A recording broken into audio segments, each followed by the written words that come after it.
By doing this, by ensuring that local leaders are the ones who are really kind of architects of their projects, it not only changes the nature of the project, it'll completely change the priorities. A lot of the development community goes based on what they can get funding for, right? So if you're an INGO and you can get funding on girls' education, what you've told your funder is that you're going to educate, let's say, 2,000 girls, right?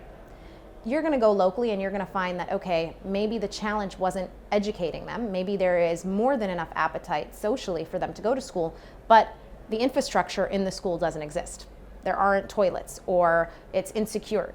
Militias come and shoot at the school. So it's not that families don't want their daughters to go to school, it's that they think it's better for their own health, personal, social, for them to stay at home.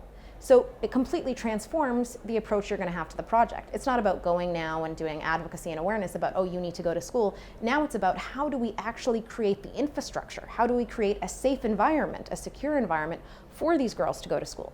It transforms who you're probably going to get funding from, who's going to support that project. So it changes really everything. And it all starts with going and actually asking people, what's the problem, right? Because, you know, it's in multiple countries. We've had this exact challenge of telling young girls, listen, you need to go to school. And they'll say, no, I want to, but I'm the sole breadwinner in my family and my mother is sick. My father has passed away.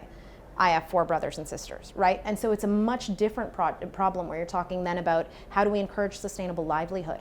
How do we engage in families where there is a sole breadwinner and that breadwinner is a young girl?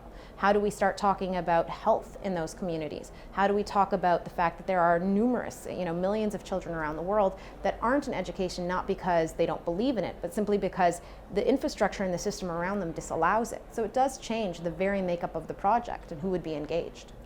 First, we have to recognize that this is non-prescriptive. This has to be much more a conversation with others rather than we're going to tell you what to do. And I think that's been a challenge for the development community in the past.